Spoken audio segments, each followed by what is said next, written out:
സങ്കീർത്തനം 103 മുതൽ 5 വരെയുള്ള വാക്യങ്ങൾ ഈ പകലിലെ ശുശ്രൂഷയുടെ അനുഗ്രഹത്തിനായി വായിക്കുന്നു. എല്ലാവരും ശ്രദ്ധിക്കുക. അവൻ നിന്റെ അകൃത്യമൊക്കെയും മോചിക്കുന്നു. അവൻ നിന്റെ അകൃത്യമൊക്കെയും മോചിക്കുന്നു. നിന്റെ സകല രോഗങ്ങളെയും സൗഖ്യമാക്കുന്നു. നിന്റെ സകല രോഗങ്ങളെയും സൗഖ്യമാക്കുന്നു. അവൻ നിന്റെ ജീവനെ നാശത്തിൽ നിന്നും വീണ്ടെടുക്കുന്നു. അവൻ ദയയും കരുണയും നിന്നെ അണിയിക്കുന്നു. നിന്റെ യൗവനം കഴുകനെ പോലെ പുതുകി വരത്തക്കവണ്ണം. 5-ാമത്തെ വാക്യം ശ്രദ്ധിക്കണം. അതിശക്തമായി അതിൽ നിന്നാണ് ശുശ്രൂഷിക്കുന്നത്. നിന്റെ യൗവനം കഴുകനെ പോലെ പുതുകി വരത്തക്കവണ്ണം അവൻ നിന്റെ വായ്ക്ക് നന്മ കൊണ്ട് തൃപ്തി വരുത്തും. അല്ലെങ്കിൽ നിന്റെ യുവത്വം കഴുകനെ പോലെ നവീകരിക്കപ്പെടേണ്ടതിന്, പുതുക്കി വരേണ്ടതിന് അവിടുന്ന് നിന്റെ ജീവിതത്തെ, വായ്ക്ക് നന്മയ്ക്കപ്പുറം നിന്റെ ജീവിതത്തെ നന്മ കൊണ്ട്, നിന്റെ ആയുസ്സിനെ നന്മ കൊണ്ട് ദൈവം തൃപ്തിപ്പെടുത്തും. നാം വായിച്ച ദൈവത്തിന്റെ വചനം 103-ാം സങ്കീർത്തനം നമ്മുടെ ജീവിതത്തിന്റെ അകത്ത് പലതരമായ ബുദ്ധിമുട്ട്, അത് കെടുതി എന്ന് പറയാം, ഇടിഞ്ഞ അനുഭവങ്ങൾ വരാം, ജീർണതയുടെ അനുഭവങ്ങൾ വരാം. ഇതെല്ലാവരുടെയും ജീവിതത്തിൽ സംഭവിക്കുന്ന സംഭവങ്ങളാണ്. ജീർണത എന്ന് പറയുമ്പോൾ ഒന്ന് നന്നായിരുന്നു, കുറച്ച് കഴിയുമ്പോൾ വീണ്ടും അത് കുറഞ്ഞു വരുന്ന അനുഭവമാണ് ജീർണത എന്ന് പറയുന്നത്. അവർക്കുണ്ടോ എന്ന് ചോദിച്ചാൽ ഉണ്ട്, പക്ഷെ അതിൻ്റെ കുറഞ്ഞു വരുന്ന.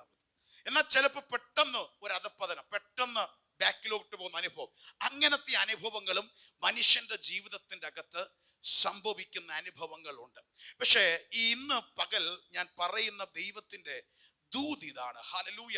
ഇങ്ങനെയൊക്കെ നമ്മുടെ ജീവിതത്തിൽ പെട്ടെന്ന് ഇടിഞ്ഞു പോകുന്ന അനുഭവങ്ങളാകട്ടെ, പെട്ടെന്ന് അധപ്പതനം പോലെ അനുഭവങ്ങൾ നമ്മുടെ ജീവിതത്തിന്റെ അകത്താകട്ടെ, ഏത് അനുഭവമായിക്കോട്ടെ, അതിൻ്റെ മധ്യത്തിൽ നിന്നും ബൈബിൾ ഒരു ദൈവത്തെ പരിചയപ്പെടുത്തുന്നു. വീണ്ടും നിന്നെ ഉദ്ധരിച്ച് വീണ്ടും നിന്നെ ഉണർത്തുന്ന ഒരു ദൈവമുണ്ട്. 103-ാം സങ്കീർത്തനം വിളിച്ചു പറയുന്നു, നിന്നെ ഉദ്ധരിച്ച് ഉണർത്തുന്ന ഒരു ദൈവമുണ്ട്. ഹല്ലേലൂയ. അതായത് നിന്നെ വീണ്ടും റീസ്റ്റോർ ചെയ്ത് നിന്നെ റിന്യൂ ചെയ്യുന്ന ഒരു നല്ല കർത്താവുണ്ട്. ഒരു നല്ല കർത്താവുണ്ട്. നിന്നെ ഉദ്ധരിച്ച് വീണ്ടും ഉണർത്തുന്ന ദൈവമുണ്ട്. അധപ്പതനത്തിലേക്ക് പോയ നിന്നെ വീണ്ടും ഉദ്ധരിക്കുന്ന ദൈവമുണ്ട്. ഇടിഞ്ഞിടിഞ്ഞിടിഞ്ഞ് താന്നു പോയ നിന്നെ വീണ്ടും നന്മകളാൽ നിറച്ച് നിന്നെ ഉണർത്തിയെടുത്ത് നിന്റെ ജീവിതത്തിൽ പുതിയത് ചെയ്യുന്ന ഒരു നല്ല പുതുക്കം തരുന്ന ഒരു നല്ല ദൈവത്തെയാണ് വിശുദ്ധ ബൈബിൾ പരിചയപ്പെടുത്തുന്നത്. നമ്മുടെ ദൈവം പ്രവർത്തിക്കുമ്പോൾ അതിനെ വീണ്ടും പുനഃസ്ഥാപിച്ച് വീണ്ടും അതിന്റെ പൂർണ്ണ സ്ഥിതിയിലേക്ക് കൊണ്ടെത്തിക്കുന്ന ഒരു ദൈവം. അതിശക്തമായ ഒരു ദൂതിലേക്ക് വരുമ്പോൾ ഈ 103-ാം സങ്കീർത്തനം നമ്മളൊന്ന് ശ്രദ്ധിക്കാൻ പോവാ. ഭക്തനായ ദാവീദ്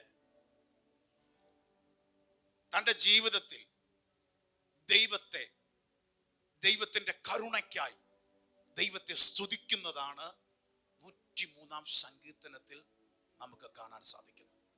ദൈവത്തിന്റെ കരുണയോർത്ത്, ദൈവത്തിന്റെ വിശ്വസ്തതയോർത്ത് ദൈവത്തെ മഹത്വപ്പെടുത്തും.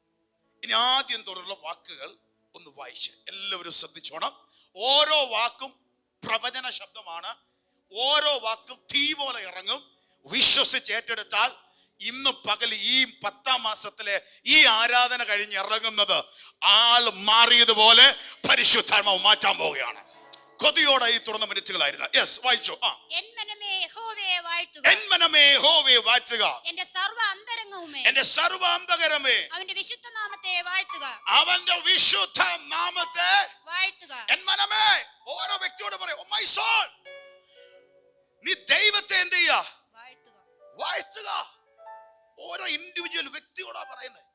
എൻ മനമേ, നീ ദൈവത്തെ എന്ത് ചെയ്യുക? വാഴ്ത്തുക. അവന്റെ ഉപകാരങ്ങളൊന്നും മറക്കരുത്.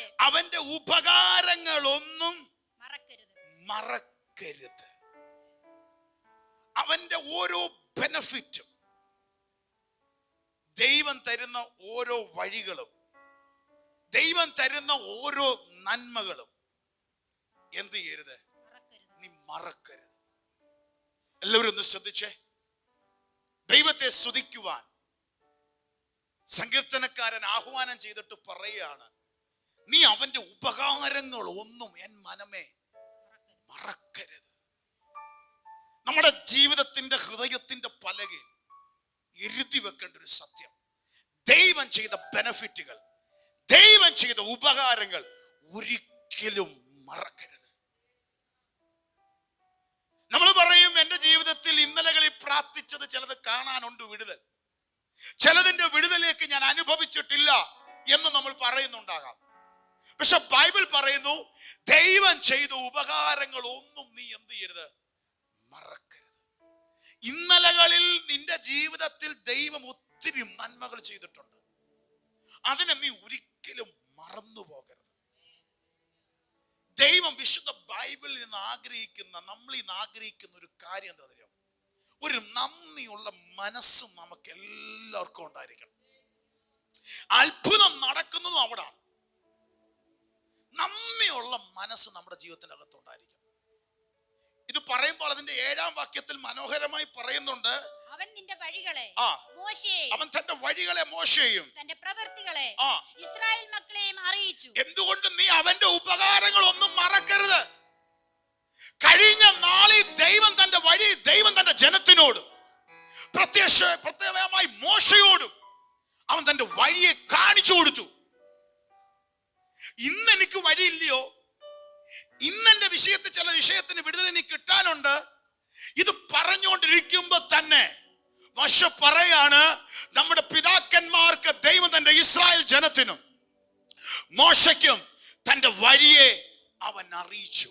തന്റെ പ്രവൃത്തിയും തന്റെ വഴികളും, ദൈവത്തിന്റെ അസാധാരണമായ വഴികളും അത്ഭുതകരമായ പ്രവൃത്തികളും ദൈവം അറിയിച്ചു. അതുകൊണ്ട് ഈ ദൈവത്തെ, അവന്റെ ഉപകാരങ്ങളെ നീ ഒരിക്കലും മറക്കരുത്. ഇന്ന് പകൽ എന്റെ ശബ്ദം കേൾക്കുന്ന നിങ്ങളോട് പറയുന്നു, ദൈവത്തിന്റെ ഉപകാരങ്ങളെ, ദൈവത്തിന്റെ വഴികളെ ഒരിക്കലും മറക്കരുത്. ഹല്ലേലൂയ. നീണ്ട വർഷം, 400-ൽ പരം വർഷം അടിമത്തത്തിന്റെ ചങ്ങലയെ കിടന്ന് ഒരിക്കലും ഇവനെയൊക്കെ വിടത്തില്ല എന്ന് പറഞ്ഞ് ഫറവോൻ അടിമത്തം വെല്ലുവിളിച്ച് അധികാരം ഉറപ്പിച്ചു നിന്നപ്പോൾ ഒറ്റ രാത്രി കൊണ്ട് ദൈവത്തിന്റെ സംഹാര ദൂതനിറങ്ങി വിടത്തില്ലെന്ന് പറഞ്ഞവന്റെ വാ കൊണ്ട് അവനെ വിടിയിപ്പിച്ച ഒരു ദൈവമുണ്ട്. ഹല്ലേലൂയ. എത്ര വലിയ ബന്ധനമാണെങ്കിലും നിന്നെ മുന്നോട്ട് ഒരടി പോലും വിടത്തില്ലെന്ന് പറഞ്ഞ എത്ര ഫറവോൻ ഇരുന്ന് അരുന്ന് വാണായാലും, പക്ഷെ എന്റെ ദൈവത്തിന്റെ പ്രവൃത്തി വെളിപ്പെട്ടാൽ അത് പൊട്ടിച്ച് നിനക്കൊരു പുറപ്പാടുണ്ട്. ഹല്ലേലൂയ. ഇന്ന് പകലും ദൈവം പറയുന്നു, അവന്റെ ഉപകാരം ഒന്നും മറക്കരുത്. അവൻ ഇന്നും നിന്റെ അടിമത്തത്തിന്റെ ചങ്ങലകളെ പൊട്ടിച്ച് പുറത്തു കൊണ്ടുവരും. Hallelujah, hallelujah. അത് മാത്രമാണോ? ഇറങ്ങി തിരിച്ചിട്ട് മുമ്പിൽ ഒരിക്കലും മറുകര കാണാൻ പറ്റാത്ത ചെങ്കടൽ പ്രതിസന്ധിയുടെ മുമ്പിൽ നിൽക്കുന്നു. തിരിഞ്ഞോടാൻ പറ്റത്തില്ല. എവിടുന്ന് ഇറങ്ങി വന്നോ അവനും വലിയ കൂട്ടരും രഥങ്ങളും ശക്തമായി തിരിച്ചു വരുന്നു. മുന്നോട്ടൊരടി പോലും വെക്കാൻ പറ്റാത്ത അവസ്ഥ ഇതുപോലെ നമ്മുടെ ജീവിതത്തിലായിരിക്കുമ്പോഴും അവിടെ സംഭവിക്കുന്നു. ഒറ്റ രാത്രി കൊണ്ട് കാറ്റടിപ്പിച്ച് ചെങ്കടലിനെ ഉണക്കി തന്റെ ജനത്തെ മറുകര കാണിച്ചൊരു ദൈവം, അവന്റെ വഴി നീ ഒരിക്കലും മറക്കരുത്. Hallelujah, hallelujah. ഈ ഒക്ടോബർ മാസം ഈ 26-ാം തീയതി നിന്റെ മുമ്പിൽ മുന്നോട്ട് പോകാൻ ഒരു വഴിയും കാണാത്ത ചെങ്കടലിൽ നിൽക്കുമ്പോഴോ കഴിഞ്ഞ നാളിൽ ദൈവം ചെയ്ത ഉപകാരങ്ങളെ നീ മറക്കരുത്. ഓ ശിഖാരികദിയാചര, അവൻ വഴി തുറക്കും. Hallelujah, hallelujah. ഭക്ഷിപ്പാൻ ആഹാരം വേണമെന്ന് പറഞ്ഞപ്പോൾ പ്രഭാതത്തിൽ മന്ന പൊഴിച്ചു കൊടുത്തവൻ,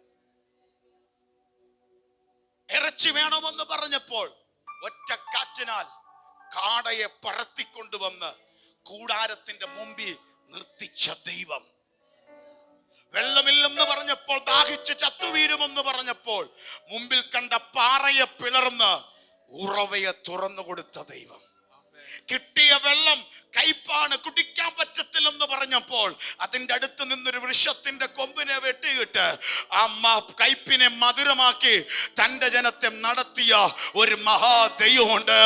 അവന്റെ ഉപകാരങ്ങളെ ഒന്നും ഒന്നും ഒന്നും ഒന്നും ഒന്നും ഒന്നും മറക്കരുത്. ഹല്ലേലൂയ.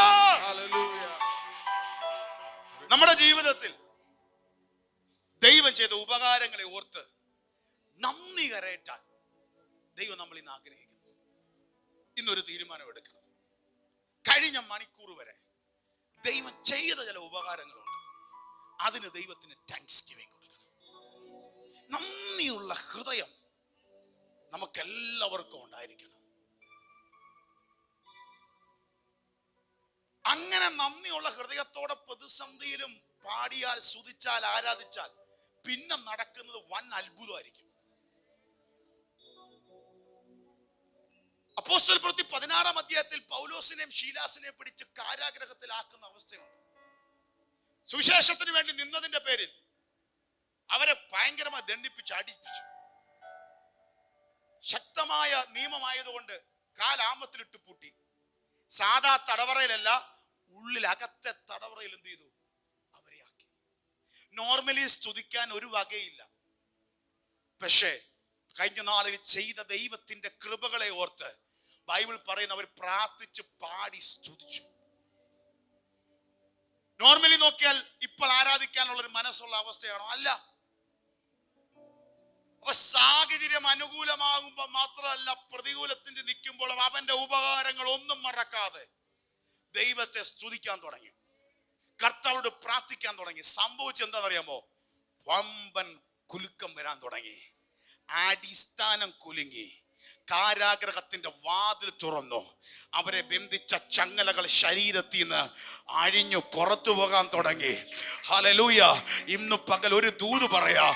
ഏതിന്റെ മധ്യത്തിൽ നിന്നുകൊണ്ട് ദൈവത്തിന്റെ ഉപകാരങ്ങളെ മറക്കാതെ ദൈവത്തെ സ്തുതിക്കുന്ന ദൈവ പൈതലെ, ഏത് അടിസ്ഥാനവും പ്രാർത്ഥനയുടെയും ആരാധനയുടെ മുമ്പിൽ എന്റെ ദൈവത്താൽ കുലുങ്ങി മാറിയിരിക്കാം. ഏത് അടയപ്പെട്ട വാതിലും എന്റെ ദൈവത്തിന്റെ മുമ്പിൽ തുറക്കാം. ഏത് ബന്ധിക്കപ്പെട്ട ചങ്ങലകളും അഴിയും. അയ്യോ, ഞങ്ങളുടെ കാലാമത്തിലിട്ട് പൂട്ടിയല്ലോ, ഞങ്ങളുടെ കൈ ചങ്ങലയിലാണല്ലോ എന്ന് പറഞ്ഞുകൊണ്ടിരിക്കുകയല്ല. അതായിരിക്കുമ്പോൾ നീ സ്തുതിച്ചു തുടങ്ങിക്കോ. നീ പോലും അറിയാതെ ചങ്ങലകൾ അഴിയുന്നു. ഇന്ന് പകൽ പറഞ്ഞു, അയ്യോ എനിക്ക് രോഗമാണ്, എനിക്ക് ഇന്ന പ്രശ്നമുണ്ട്, ഞാൻ വല്ലാതെ നിൽക്കുന്നത്. നീ സ്തുതിച്ചു തുടങ്ങിക്കോ. അവന്റെ ഉപകാരങ്ങൾ മറക്കാതെ ആരാധിച്ചോ. അഴിയേണ്ടത് അഴിയും, പൊട്ടേണ്ടത് പൊട്ടും, തുറക്കേണ്ടത് തുറക്കും. കുലുങ്ങി മാറേണ്ടത് നാളുകളായി പിശാച് വെച്ച അടിസ്ഥാനങ്ങൾ, എതിർ പ്രാർത്ഥനയുടെ അടിസ്ഥാനങ്ങൾ കുലുക്കി മാറ്റും ദൈവം. കരങ്ങൾ ആടി ചെയ്യുന്ന പകൽ ദൈവത്തിനൊന്ന് മഹത്വം കരറ്റിയേ.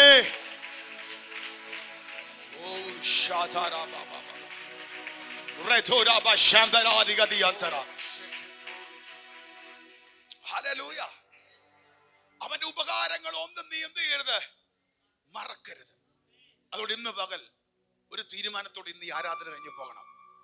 ഉപകാരങ്ങൾ മറക്കാതെ ദൈവത്തെ സ്തുതിക്കുന്നവരായി തീരും. സാഹചര്യം എന്തോ ആയിക്കോട്ടെ, അവിടെ ദൈവത്തെ മഹത്വപ്പെടുത്തി തുടങ്ങിക്കോ. ചങ്ങലകൾ പൊട്ടുന്നത് നിങ്ങൾ കാണാൻ പോവാ. അടിസ്ഥാനങ്ങൾ കുലുങ്ങി മാറുന്നത് കാണാൻ പോവാ. വാതിൽ തുറക്കുന്നത് നമുക്ക് അനുഭവിക്കാൻ സാധിക്കും.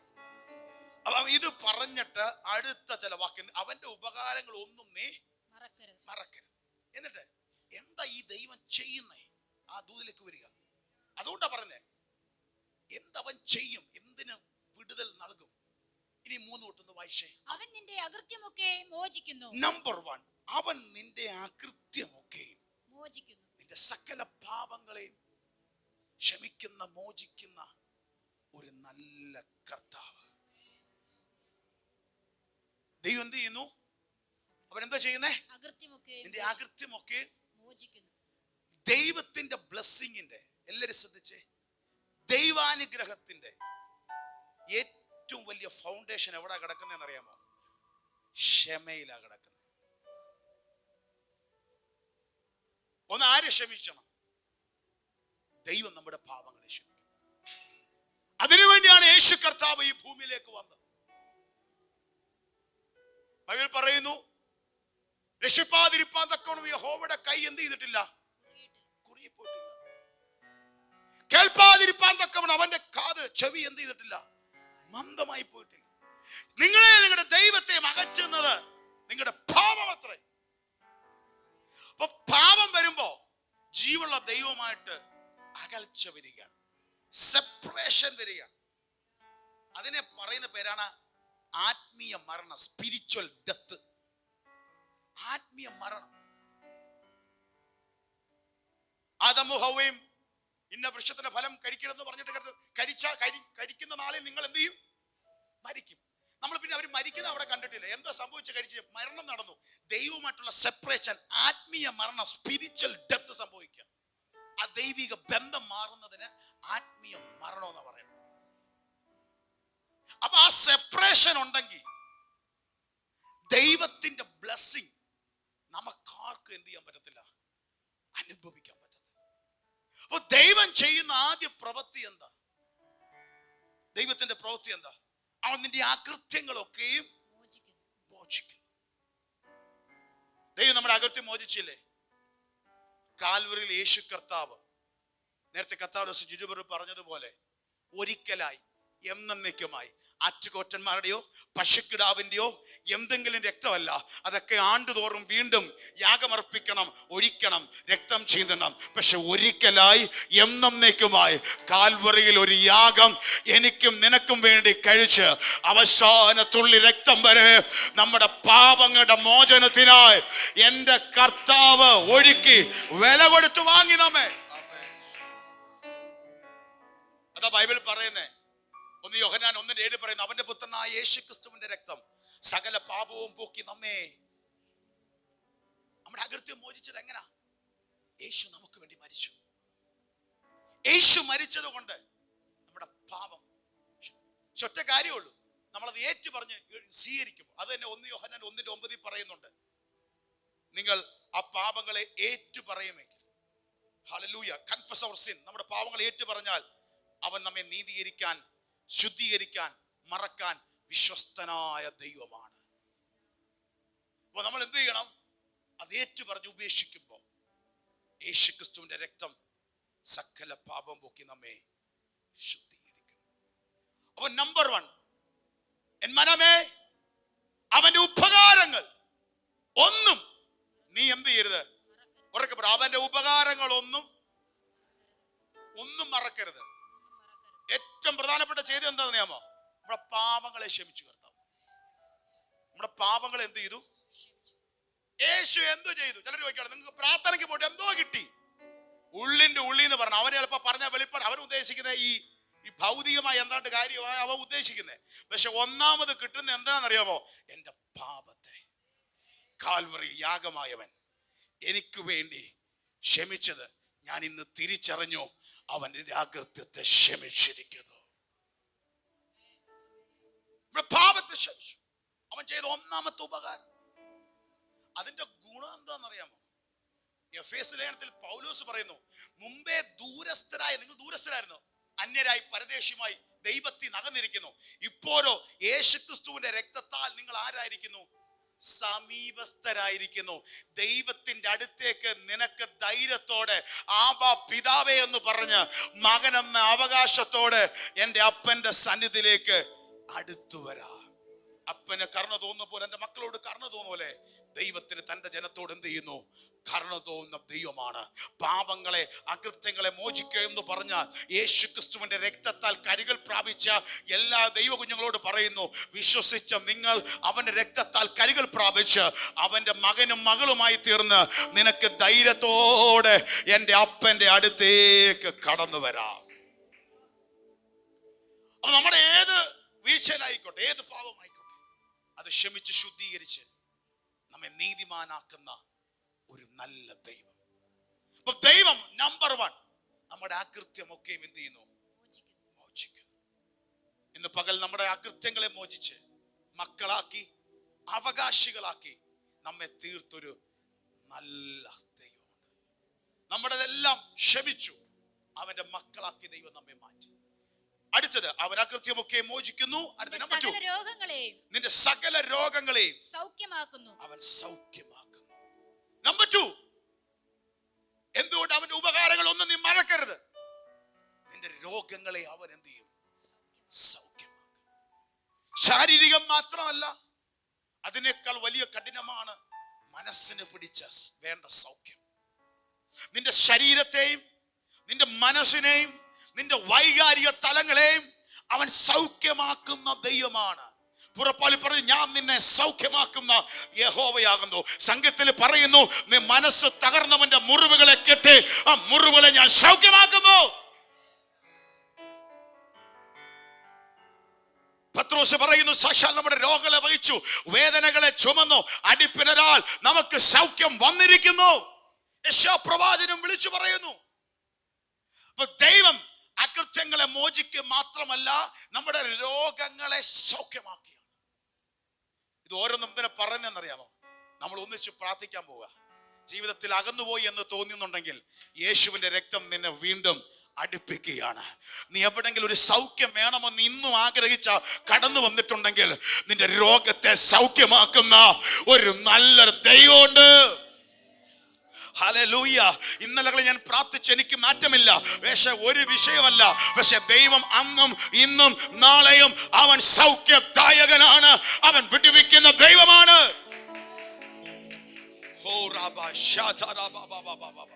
സകല രോഗങ്ങളെ സൗഖ്യമാക്കും. മനസ്സിനെ, നിന്റെ ആത്മാവിനെ, നിന്റെ ശരീരത്തെ എവിടാണോ വേണ്ടത് അവിടെ സൗഖ്യത്തെ നൽകും. ഇന്ന് പകൽ മനസ്സിന് സൗഖ്യം വേണോ? എൻ്റെ കർത്താവ് മനസ്സിന് സൗഖ്യം തരും. നമുക്ക് ഏറ്റവും വേണ്ട ഒരു കാര്യം അതാ. മനസ്സിനാണ് എല്ലാവിധ ദോഷങ്ങളും. മനസ്സാണ് നമ്മളെ ഡിസ്ട്രാക്ട് ആക്കുന്നത്. മനസ്സാണ് നമ്മളെ വഴി ട്രാക്ക് മാറ്റിവിടുന്നത്. ഈ മനസ്സിൽ കയറിക്കൂടിയതാണ് ക്ഷമിക്കാൻ നമ്മളെ അനുവദിക്കാത്തത്. മനസ്സിൽ കയറിക്കൂടിയതാണ് അവര് ചിന്തിച്ചില്ലേലും അവരെ കുറിച്ച് വേണ്ടാത്തത് അവരങ്ങനെ ചിന്തിച്ചു എന്ന് നമ്മളെ കൊണ്ട് ചിന്തിപ്പിക്കുന്നത്. ഇതെല്ലാം മനസ്സിന്റെ കളങ്കതകളാണ്. ഇന്ന് പകൽ എൻ്റെ ദൈവം ഒന്ന് തൊട്ട് സൗഖ്യമാക്കിയാലുണ്ടല്ലോ, ഹല്ലേലൂയ, അതിനപ്പുറത്ത് വേറൊരു വിടുതലില്ല. ഇന്ന് പകലും ആരെങ്കിലും മനസ്സിന്റെ അകത്ത്, വൈകാരിക ഇമോഷന്റെ അകത്ത് നിനക്കൊരു സൗഖ്യം വേണമെന്ന് ഉറപ്പുണ്ടെങ്കിൽ ഇന്ന് പകൽ പ്രാർത്ഥിച്ചോണ്. ഈ 10ാം മാസത്തിന്റെ അവസാനത്തെ സൺഡേയിൽ ദൈവാത്മാവ് ചില മൈൻഡുകളെ ഏകാഗ്രപ്പെടുത്തുകയാണ്.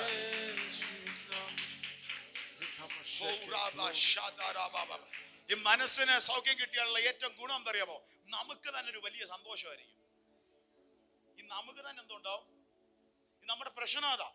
കാര്യങ്ങളൊക്കെ ഉണ്ട്, വരുന്നു, പ്രാർത്ഥിക്കുന്നു, പക്ഷേ മനസ്സിന്റെ അകത്തൊരു സന്തോഷം വരുന്നില്ല. കാര്യം എന്താ? ഇതിന്റെ അകത്തേക്ക് ഒരു ആത്മാവിന്റെ പ്രവൃത്തി ഇറങ്ങി ഒരു സൗഖ്യത്തിന് വിട്ടുകൊടുക്കണം. നമ്മളിവിടെ ആരാധനയ്ക്ക് വരുന്നു. ഈ പാട്ടും ആരാധനയും ഈ അന്തരീക്ഷവും വചനപ്രസംഗവും ഇതൊക്കെ നമുക്കൊരു ആത്മീയ ചൈതന്യം ഉണ്ടാക്കും. ഇല്ലെന്ന് ഞാൻ പറയുന്നില്ല. അത് നമ്മുടെ പുറമേ നമുക്കൊരു ചൈതന്യമായി മാറും. ആ ചൈതന്യത്തെ അകത്തേക്ക് സ്വീകരിക്കണം. അപ്പോഴാണ് മനസ്സിൽ എന്ത് ചെയ്യാൻ പറ്റും? വിടുതൽ അനുഭവിക്കാൻ പറ്റും. അല്ലെങ്കിൽ ഒരു ഏങ്ങലോടെ നമ്മൾ ജീവിക്കാൻ പോകും. അത് ഭയങ്കര കെടുതിയാണ്. എപ്പോഴും അങ്ങനെ ആയിരിക്കും. അങ്ങനല്ല. അതൊരാൾ ചെയ്തത് മാത്രമല്ല, വേറൊരാൾ ചെയ്ത വിഷയം മാത്രമല്ല. ദൈവം നമ്മളോട് നമ്മൾ ഉദ്ദേശിച്ച കാര്യം നടന്നില്ലേലും അപ്പോഴും നമുക്ക് ഈ വിഷയം ഉണ്ടാവും. അല്ലാതെ നമുക്ക് മനസ്സിന് മുറിവ് വേറൊരാൾ ഇങ്ങോട്ട് നമുക്ക് ചെയ്യണമെന്ന് മാത്രമില്ല. നമ്മൾ പ്രാർത്ഥിച്ച വിഷയത്തിന് വിടുതൽ കിട്ടിയില്ലേലും നമ്മുടെ മനസ്സിനൊന്നും ഉണ്ടാവും, മുറിവുകളുണ്ടാവും. പക്ഷെ ഒരു കാര്യം, ഇവൻ സൗഖ്യദായകനാ. നിന്റെ സകല രോഗത്തെ സകലതും, അത് ഫിസിക്കലും മാത്രമല്ല, മെന്റലും മാത്രമല്ല, ഹല്ലേലൂയ, ഏത് തലത്തിലായിക്കോട്ടെ അവൻ സൗഖ്യമാക്കുന്ന ദൈവമാണ്. മനസ്സിന് സൗഖ്യം എന്ന് പ്രാപിച്ച നിങ്ങൾ ആള് മാറും, ചിരി വർദ്ധിക്കും. ഉള്ളി ഈ വെള്ളം തിളച്ചു മറ ബബിള് പൊങ്ങുന്ന പോലെ അകത്ത് പുറത്തൊത്തിരി കാര്യങ്ങൾ പ്രശ്നമൊക്കെ ഉണ്ടെങ്കിലും അകത്തൊരു വലിയ സന്തോഷമായിരിക്കും. മനസ്സോർന്ന് സംസാരിക്കാൻ തോന്നും, മനസ്സോർന്ന് മിണ്ടാൻ തോന്നും. പക്ഷെ ഇന്ന് അത് പ്രാപിക്കണം കേട്ടോ. എന്തോ ഇന്ന് അറിയത്തില്ല, പരിശുദ്ധമായി ശക്തമായി ഇറങ്ങി നിൽക്കുക. എവിടെ ചിലർക്ക് മനസ്സിന് സൗഖ്യം ഇന്ന് വേണം. ഫിസിക്കൽ സൗഖ്യവും ദൈവം ചെയ്യും, അപ്പോൾ തന്നെ മനസ്സിന് സൗഖ്യം വേണം. ഇതിന്ന് പ്രാപിച്ചുകൊണ്ട് ഇവിടെ നിന്ന് ഇറങ്ങിപ്പോകാം. ഈ ആരാധന വെറുതെ അല്ല വന്നിരിക്കുന്നത്. എന്തോ ചില മണ്ഡലത്തിൽ ചില കാര്യങ്ങൾ ദൈവം കൈകാര്യം ചെയ്യാൻ പോവുക. വീട്ടിന്റെ അവസ്ഥ വരെ മാറുമെന്ന് ഇന്ന് ഞാൻ പകൽ ദൂത് പറയാ. നീ മനസ്സിന് സൗഖ്യം വാങ്ങിച്ചോണ്ട് പോ.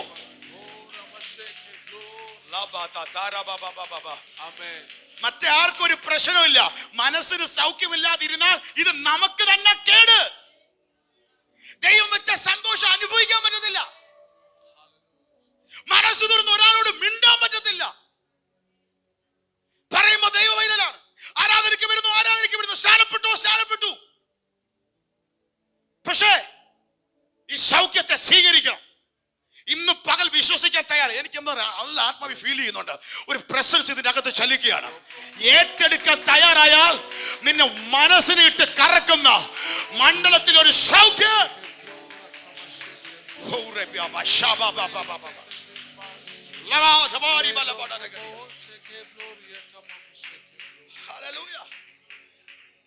അവൻ നിന്റെ സകല രോഗങ്ങളെയും സൗഖ്യമാക്കും. അടുത്തത് മൂന്നാമത് എന്താ ചെയ്യുന്നത്? അവൻ നിന്റെ ജീവനെ നാശത്തിൽ നിന്ന് വീണ്ടെടുക്കുന്നു. അവൻ നിന്റെ ജീവൻ, ആ വാക്യം ഒന്നിച്ച് വായിച്ചു. അവൻ നിന്റെ ജീവനെ നാശത്തിൽ നിന്നും വീണ്ടെടുക്കുന്നു. നാശത്തിൽ നിന്ന് വീണ്ടെടുത്ത് അവിടെ കൊണ്ട് നിർത്തുകയല്ല, പിന്നെന്ത് ചെയ്യും?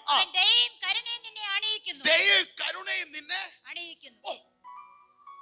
ആരായി ദൈവം? അവന്റെ ഉപകാരങ്ങളൊന്നും നീ മറക്കരുത്. നിന്റെ ജീവനെ നാശത്തിൽ നിന്ന് വീണ്ടെടുക്കുന്ന ദൈവം. ഇതിനപ്പുറത്ത് വേറെ എന്തോ വേണം? എന്റെ നല്ല കർത്താവിനെ കിട്ടിയതുകൊണ്ട്. അല്ലെങ്കിൽ ഒരു കാര്യം ഉറപ്പാ, ഈ ഭൂമിയിൽ തിരിച്ചറിഞ്ഞോ, മരണത്തിനപ്പുറം ഒരു ജീവിതം ഉണ്ട്. എത്ര നാള് ജീവിച്ചാലും ഒരിക്കൽ മരിക്കണം. പ്രാർത്ഥിച്ച ഈ മണ്ണാകുന്ന ഈ ശരീരം മാത്രമാണ് കല്ലറയിൽ അടക്കത്തുള്ളൂ. അവന്റെ അകത്തൊരാത്മാവുണ്ട്. ആത്മാവിനെ അടക്കാൻ പറ്റത്തില്ല. അടക്കുന്നതിന് മുമ്പേ ആത്മാവ് പോയിട്ടുണ്ട്. അതിനൊരു നിത്യതയുണ്ട്. അത് നിത്യ നരകത്തിൽ പോകാതെ യേശുക്രിസ്തുവിന്റെ രക്തത്താൽ കരുകൾ പ്രാപിച്ച വ്യക്തിക്കൊരു പ്രത്യാശയുണ്ട്. നാശത്തിൽ നിന്റെ ജീവനെ.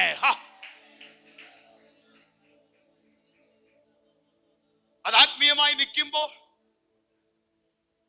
നാളുകളിൽ മരണത്തിനപ്പുറം സംഭവിക്കേണ്ട നാശത്തിൽ നിന്ന് എന്നെ കൊണ്ടുവന്നൊരു ദൈവമുണ്ട്.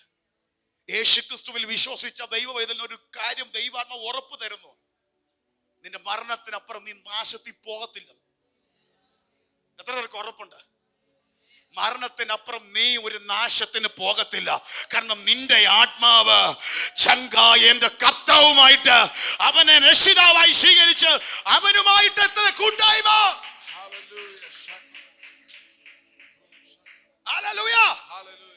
അപ്പോ തന്നെ ഈ കർത്താവിനെ അറിഞ്ഞില്ലായിരുന്നെങ്കിൽ ഈ ഭൂമിയിലായിരിക്കുമ്പോ തന്നെ ഏതൊക്കെയോ നാശത്തിൽ പോകേണ്ടവരല്ലേ നമ്മള്? ശ്രദ്ധയല്ലേ? പാപത്തിന്റെ, ശാപത്തിന്റെ, രോഗത്തിന്റെ വല്ലാത്ത അവസ്ഥയുടെ, വല്ലാത്ത കെണിയുടെ അവസ്ഥയിൽ നിന്ന് എന്റെ ദൈവം നമ്മുടെ ജീവനെ, നമ്മുടെ ജീവിതത്തെ നാശത്തിൽ നിന്ന് വലിച്ചെടുത്തു. അതാ സങ്കീർത്തനക്കാരൻ 23:3 പറയുന്നു, അവൻ എന്റെ പ്രാണനെ തണുപ്പിക്കുന്നു.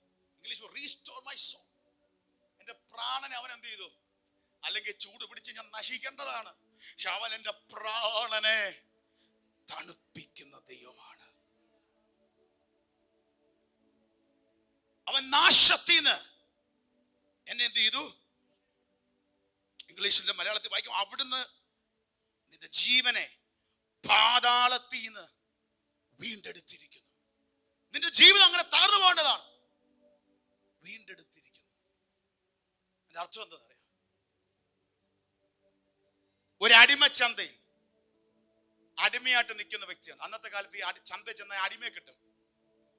ഇന്ന് നമ്മൾ എന്തെങ്കിലും കൊല വാങ്ങിക്കാനോ കപ്പ വാങ്ങിക്കാനോ പോകുന്നതല്ല. അന്ന് വീട്ടിലേക്ക് ആവശ്യത്തിന് അടിമകളെ കിട്ടും. പണ്ടത്തെ കാലത്ത് പ്രത്യേകിച്ച് ഇസ്രായേൽ, പാലസ്തീൻ നാടുകളിൽ അടിമകളുടെ വലിയ പ്രാധാന്യം ഉണ്ടായിരുന്നു. ഒരു അടിമകളെ അവർ കുറച്ചാൾ ഉപയോഗിക്കും, പിന്നെ മാറ്റി മാറ്റി വിൽക്കും. അപ്പൊ അവിടെ ചെല്ലുമ്പോൾ ഓരോരുത്തർ ചെന്ന് ഇന്ന ആളെ കണ്ട് ഇഷ്ടപ്പെട്ട ആ ആദ്യത്തെ ഓണർ ആരാ, അവൻ ആ കാശ് കൊടുത്ത് ഇവൻ ഇതിനെ വാങ്ങിച്ചോണ്ടെങ്കിൽ വരും. കുറച്ച് നാൾ ഉപയോഗിക്കും, ഇവനെ വേണമെങ്കിൽ നിർത്തും, വേണ്ടാന്ന് തോന്നുമ്പോൾ അടുത്ത ചന്തയ്ക്ക് വീണ്ടും കൊണ്ടുപോകും, അവനെ വെക്കും, വേറൊരുത്തം വന്ന് ഇവനെ വാങ്ങിച്ചോണ്ട് പോകും, ആ കാശിങ് വാങ്ങിക്കും.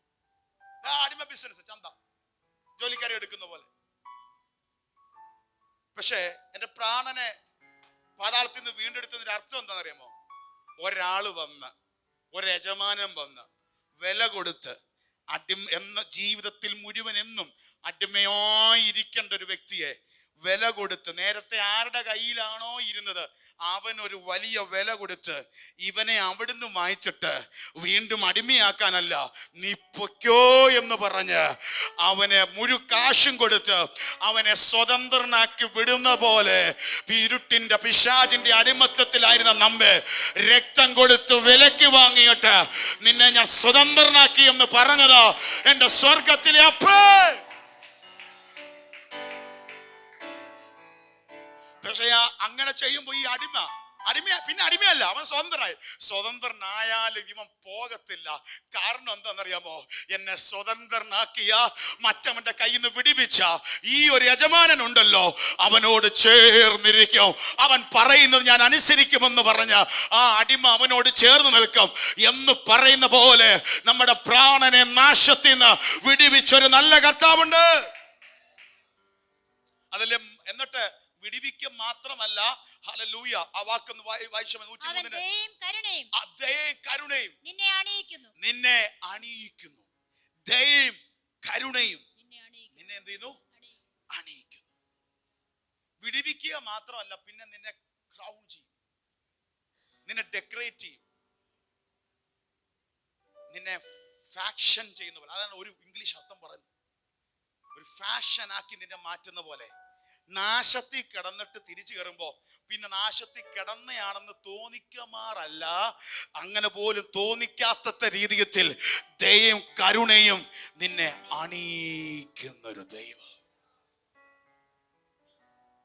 ഇന്ന് പകൽ നാശത്തിൽ നിന്ന് വിടിവിച്ച ദൈവം ദയയും കരുണയും അണിയിക്കും. അതിനാ സങ്കീർത്തനൻ ഇങ്ങനെ പറയുന്നുണ്ട്, സങ്കീർത്തനം 40, ഞാൻ യഹോവയ്ക്കായി കാത്ത് ഇരുന്നു. അവൻ എങ്കിലേക്ക് ചാഞ്ഞു വന്ന്, ഞാൻ ഇപ്പൊ കുഴിയിലായിരുന്നു, എങ്കിലേക്ക് ചാഞ്ഞു വന്ന് എന്റെ നിലവിളി കേട്ടു. നാശകരം, എല്ലാവരും ശ്രദ്ധിച്ചോ, നാശകരമായ കുഴിയിൽ നിന്നും, കുഴഞ്ഞ ചേറ്റിൽ നിന്നും കയറ്റി. ശ്രദ്ധിച്ചേ, നാശകരമായ കുഴിയിൽ നിന്നും, കുഴഞ്ഞ ചേറ്റിൽ നിന്നും അവൻ എന്നെ എന്ത് ചെയ്തു? കയറ്റി. എന്നെ വിടിവിച്ചു. അവിടെ കൊണ്ട് നിന്നില്ല. ദയയും കരുണയും നിന്നെ അണിയിക്കും. ആ വാക്കോട് ശ്രദ്ധിച്ചോ. കയറ്റിയിട്ട് എന്താ ചെയ്തേ? എന്റെ കാലുകളെ ഒരു പാറമേൽ നിർത്തി, എന്റെ കാലുകളെ പാറമേൽ നിർത്തി, എന്റെ ഗമനത്തെ സ്ഥിരമാക്കി. ദൈവം അണിയിക്കുന്നുണ്ടോ? ഇനി നീ വീണ്ടും വീഴാതിരിപ്പാൻ കാലിനെ എവിടെ കൊണ്ട് നിർത്തി? വീണ്ടും പാറമേൽ. ചെളിയിലായിരുന്നു, പുതഞ്ഞ ചേറ്റിലായിരുന്നു, അവിടെ കൊണ്ട് വീണ്ടും നിർത്താതെ വീണ്ടും പാറമേൽ കൊണ്ട് നിന്നെ നിർത്തി നിന്റെ പ്രാണനെ നാശത്തിൽ നിന്ന് വിടിവിച്ചിട്ട് ഇന്ന് പകൽ ഞാൻ നിങ്ങളോട് ദൂത് പറയാ, നിങ്ങളിപ്പോ എവിടെ നിർത്തിയിരിക്കുന്നത്? ക്രിസ്തുവാകുന്ന പാറമേൽ നമ്മെ ഓരോരുത്തരും നിർത്തിയിരിക്കുക. അതുകൊണ്ടാ പറയുന്നത്, അവന്റെ ഉപകാരങ്ങൾ ഒന്നും നീ മറക്കരുത്, ഒരു ബെനഫിറ്റും നീ മറക്കരുത്. എൻ മനോമേ യഹോവേ വാഴ്ത്തുക. ഇന്ന് പകൽ ഓരോരുത്തരുടെ ദൂത് പറയുന്നു, നാശകരമായ കുഴിയിൽ നിന്ന് ദൈവം നിന്നെ വിടിവിച്ച് പുറത്തു കൊണ്ടുവന്നത് വീണ്ടും കുഴി പോകുന്ന അനുഭവത്തിലല്ല, നീ ക്രിസ്തുവാകുന്ന പാറമേൽ. ഹല്ലേലൂയ. യേശു ക്രിസ്തുവിൽ വിശ്വസിക്കുന്നവനെ ദൈവം നിർത്തിയിരിക്കുന്നത് ക്രിസ്തുവാകുന്ന പാറമേൽ നിർത്തിയിരിക്കുക. അടുത്ത വാക്ക് വായിച്ചു. അവന്റെ വായിൽ പുതിയൊരു പാട്ട് തന്നു, നമ്മുടെ ദൈവത്തിനെ സ്തുതി തന്നെ. അവിടെ കൊണ്ട് നിർത്തില്ല. ഈ ചേറ്റുകൂടി നിന്നപ്പോ അവന്റെ വായിൽ എന്താ വന്ന്? അയ്യോ അയ്യോ അയ്യോ നിലവിളിയാ, എന്നെ രക്ഷിക്കണേ, എന്നെ രക്ഷിക്കണേ. അങ്ങനെ നിലവിളി കേട്ട ദൈവം ചാഞ്ഞു വന്നത് പിടിച്ചു പുറത്തു കൊണ്ടുവന്ന്, എന്നിട്ട് അവിടെ കരയെ നിർത്തിയെന്നല്ല, സ്ട്രോങ് ആയ ഉറപ്പുള്ള പാറമേ നിർത്തിയേ അവന്റെ നാവിൽ പുതിയ പാട്ട് തന്നു. ഹല്ലേലൂയ. ഇന്ന് പകൽ ഇനിയും ദൈവം നിന്റെ ജീവിതത്തിന്റെ അകത്ത് ക്രിസ്തുവാകുന്ന പാറമേൽ നിന്നിട്ടുണ്ടെങ്കിൽ നിനക്കൊരു പുതിയ പാട്ടുണ്ട്. ഹല്ലേലൂയ. നിനക്കൊരു വിടുതലിന്റെ സ്വരം ദൈവം തരും. ഇന്ന് പകൽ ചിലതിനെ നോക്കി ഞാൻ പ്രവചിക്കുക, ഈ ദിവസങ്ങളിൽ ക്രിസ്തുവാകുന്ന പാറമേൽ നിൽക്കുന്ന നിനക്ക് ഒരു പുതിയ പാട്ട്. ഓ സർവശക്തൻ എനിക്ക് വലിയ ചെയ്തെന്ന അതിനെ ഇന്ന് പകൽ പ്രാപിച്ചോ. ഇന്ന് പകൽ അതിനെ ഒന്ന് പ്രാപിച്ച കരങ്ങൾ അടിച്ച് പുതിയ പാട്ട് പോലെ.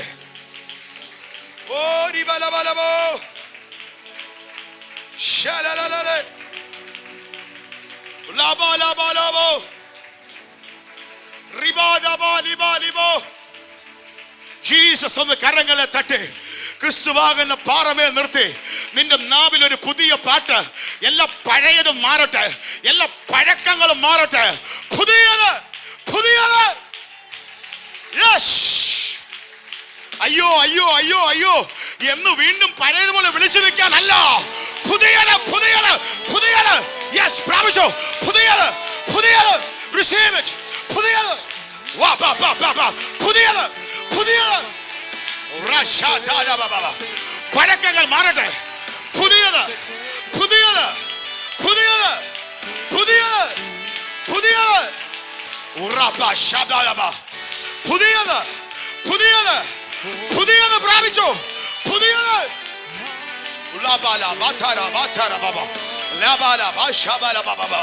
പുതിയത് പ്രാപിക്കട്ടെ.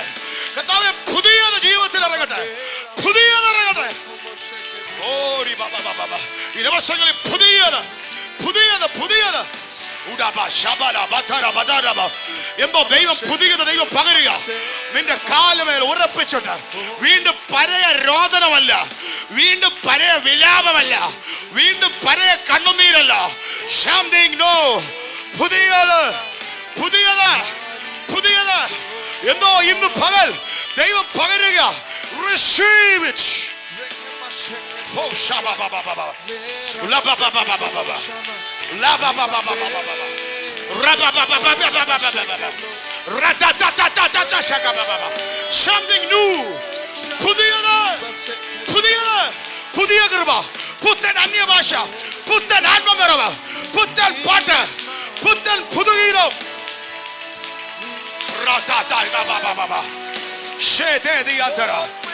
പകരുന്നു. ദൈവാത്മ പകരുന്നു. പുതിയത് പകരുന്നു. ഞാൻ ആത്മാവിൽ പ്രവചിക്കുന്നു. ഞാൻ ആത്മാവിൽ പ്രവചിക്കുന്നു. ഇന്ന് ഈ മിനിറ്റ് മുതൽ പുതിയത് ദൈവം പകരുന്നു. പ്രാപിച്ചോ. പഴയ രോദനമല്ല, പഴയ പാട്ടല്ല, പുതിയ സാക്ഷ്യം, പുതിയ സാക്ഷ്യം, പുതിയ നിറവ്, പുത്തൻ ഭാഷകൾ.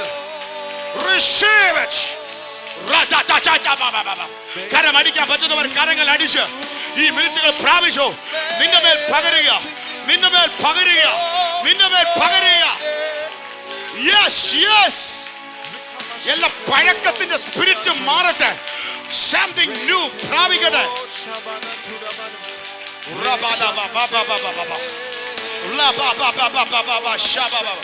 ഒന്നാരാധിച്ച് പുതുക്കം പ്രാപിച്ചോ. ഒന്നാരാധിച്ച് മനസ്സുകളെ നിറഞ്ഞോ. ഒന്നാരാധിച്ച് സൗഖ്യത്തെ ഏറ്റെടുത്തോ. Jesus Jesus Jesus. പുതുവീഞ്ഞ്, പുതിയ തുരുത്തികൾ, പുതുവീഞ്ഞ്, പുതിയ തുരുത്തികൾ, പുതുവീഞ്ഞ്, പുതിയ തുരുത്തികൾ, പുതുവീഞ്ഞ്.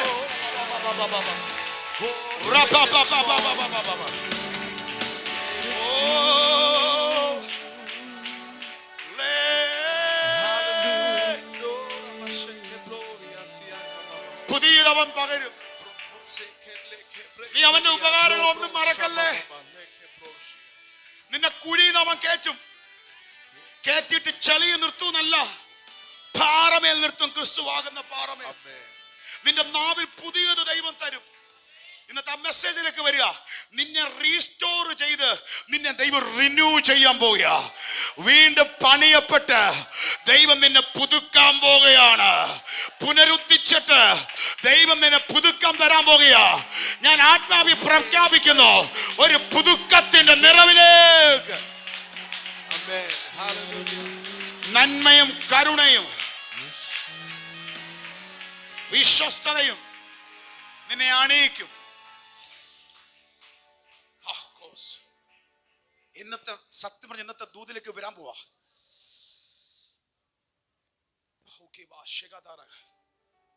ഒരു ഭയങ്കര കർത്താവ് നിറവ് അയക്കാൻ പോവാ. തുടർന്ന് മിനിറ്റ്. നന്മയും കരുണയും കൊണ്ട് നിന്നെ അണിയിക്കുന്നു. വിലാപങ്ങൾ പറയുന്നൊരു എടുക്കണ്ട, ഞാൻ വായിക്കാം, നിങ്ങൾ ശ്രദ്ധിച്ചാൽ മതി. വിലാപങ്ങൾ 3:22-23 ഇങ്ങനെ പറയുന്നു. നാം മുടിഞ്ഞു പോകാതിരിക്കുന്നത് യഹോവയുടെ ദയയാകുന്നു, അവന്റെ കരുണയോ തീർന്നു പോയിട്ടില്ല. ദൈവത്തിന്റെ കരുണ എന്ത് ചെയ്തിട്ടില്ല.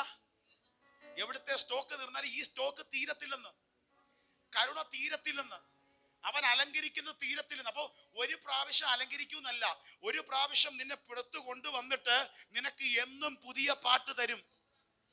എന്നിട്ട് അതിന്റെ 23 വരികയാണ്, അത് രാവിലെ തോറും പുതിയത്. അവന്റെ വിശ്വസ്തത വലിയതുമാകുന്നു. New every morning. ഓരോ ദിവസവും അത് പുതിയതാണ്. ഇന്ന് പകൽ ചിലർ പറയുന്നു പുതിയത് ദൈവം തരാൻ പോവാ. ഇത്രയും നാളത്തെ പഴക്കങ്ങളുണ്ടല്ലോ, ഇനി നീ പാറമേ നിന്നിട്ട് പഴയ വിലാപഗാനം പാടാനല്ല, പുതുപാട്ട് പാടാൻ പോവാ. ഈ ദിവസങ്ങളിൽ പാടാൻ പറ്റിയില്ലെങ്കിൽ ഈ ആത്മപകർച്ച നിന്നെ പാടിപ്പിക്കും. അതിലേക്ക് പുത്തൻ പാട്ട്.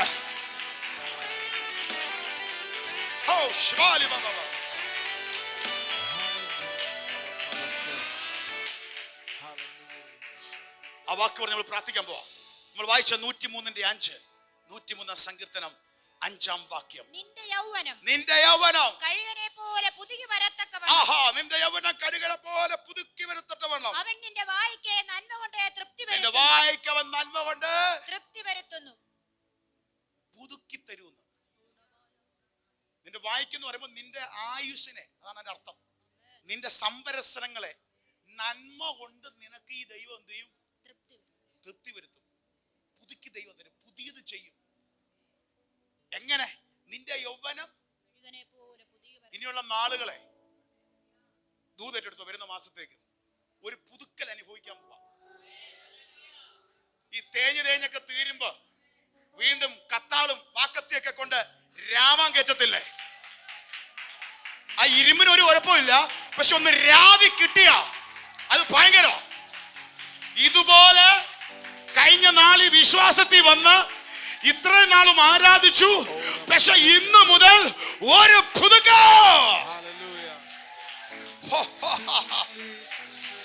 പുതുക്ക.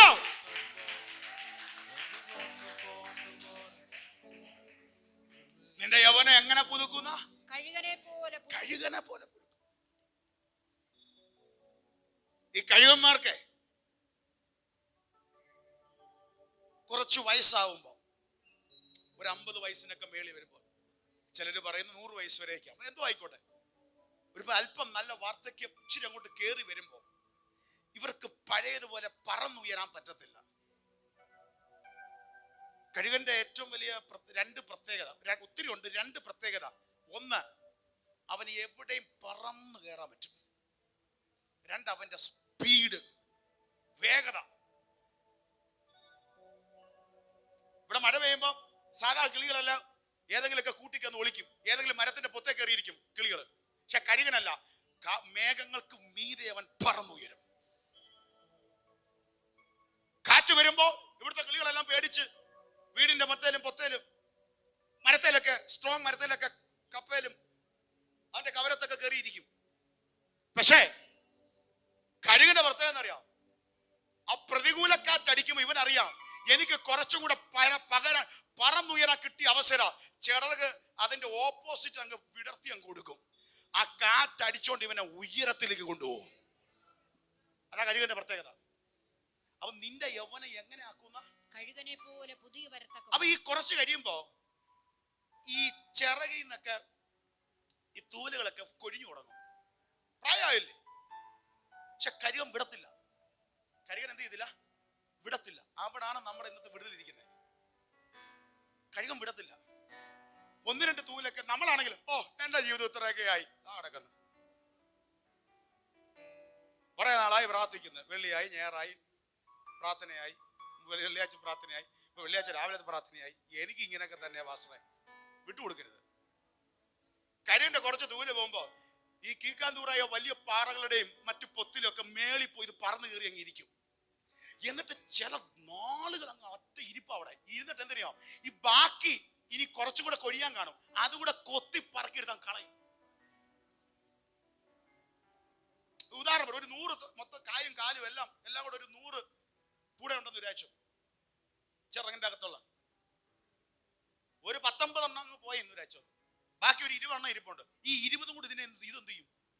കോത്തി പറക്കിയെടുത്ത് ദൂരെ കളയും. പിന്നെ ഫ്രഷ് ആയിട്ടിരിക്കും.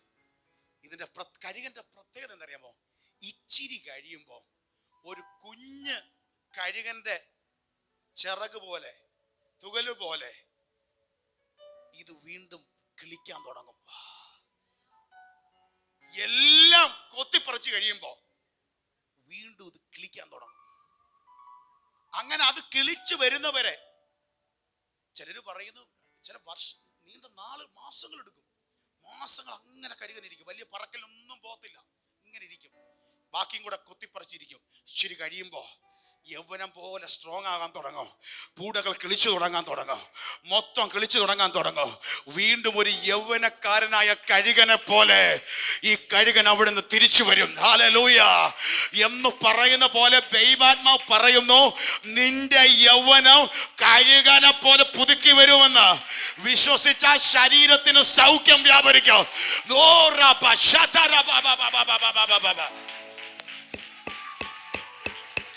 യെസ് നിന്നെ അവൻ സ്ട്രോങ് ആക്കും. വീണ്ടും വീണ്ടും ശക്തിയോടെ, വീണ്ടും വീണ്ടും ശക്തിയോടെ നിനക്ക് പറന്നുയരാ. കരങ്ങൾ അടിച്ച് ദൈവത്തിന്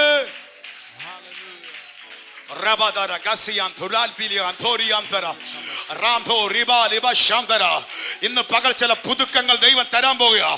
ഓ നിന്റെ വായിക്ക്, നിന്റെ ജീവിതത്തിന് സംരസനങ്ങൾക്ക് നന്മ കൊണ്ട് നിറയ്ക്കുന്ന പോലെ നീ ചിറകടിച്ച് പറന്ന് കയറാൻ പോകുക. ഓ ഒരു പുതിയ ബലത്തോടെ യഹോവേ കാത്തിരിക്കുന്നവർ, അതാ യെശയ്യാപ്രവചനം പറയുന്നത്, യഹോവേ കാത്തിരിക്കുന്നവർ ശക്തിയെ പുതുക്കും. കഴുകന്മാരെ പോലെ ചിറകടിച്ച് പറന്നുയരും. നീ ഓടും.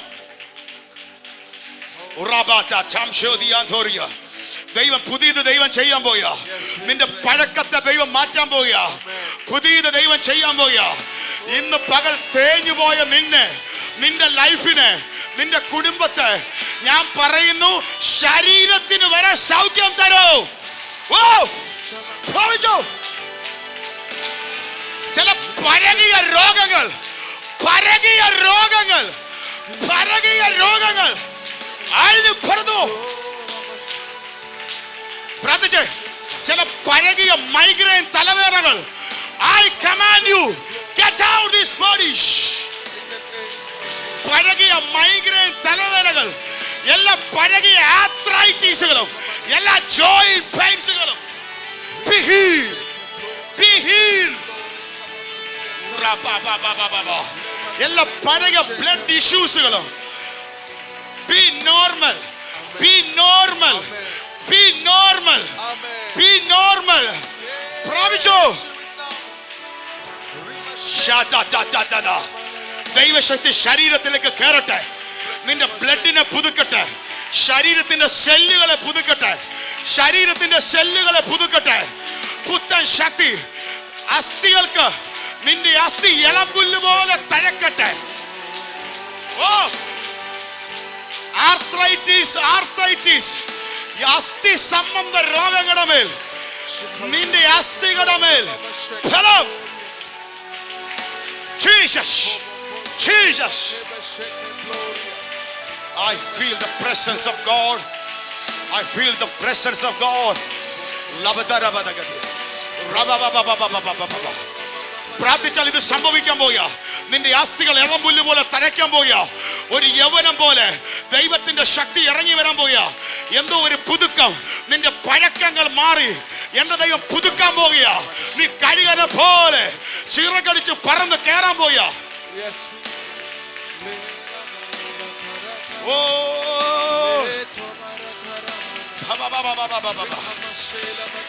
നിന്റെ യൗവനം കഴുകനെ പോലെ പുതുകിയാൽ എന്താ ഗുണമെന്നറിയാമോ? സാധാ പക്ഷികൾക്ക് മഴയെ പേടി, സാധാ പക്ഷികൾക്ക് കാറ്റിനെ പേടി. ഈ ഭൂമിയിലെ ചിലതൊക്കെ അതിനെ പിടിച്ചു നിർത്തും. പക്ഷെ കഴുകന്മാരെ പോലെ പറന്നുയർന്ന ഈ ഭൂമിയിലെ ചില കാര്യങ്ങൾക്ക് നിന്നെ പിടിക്കാൻ പറ്റത്തില്ല. നീ അതിനും മീതെ പറക്കും, ഓടും. പരിശുദ്ധാത്മാവേ എല്ലാമേ നിറക്കണേ എന്ന് പ്രാർത്ഥിച്ചു.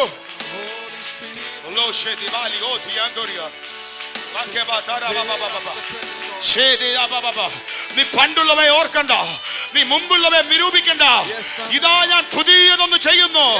യെശയ്യാപ്രവചനം 43. ഇതാ ഞാൻ പുതിയതൊന്ന് ചെയ്യുന്നു, അതിപ്പോൾ ഉത്ഭവിക്കും. നിന്റെ മരുഭൂമിയിൽ വഴി, നിർജ്ജന പ്രദേശത്ത് നദികൾ. കരമടിച്ച് അല്പ മിനിറ്റുകൾ ഒന്ന് ആരാധിച്ചോ.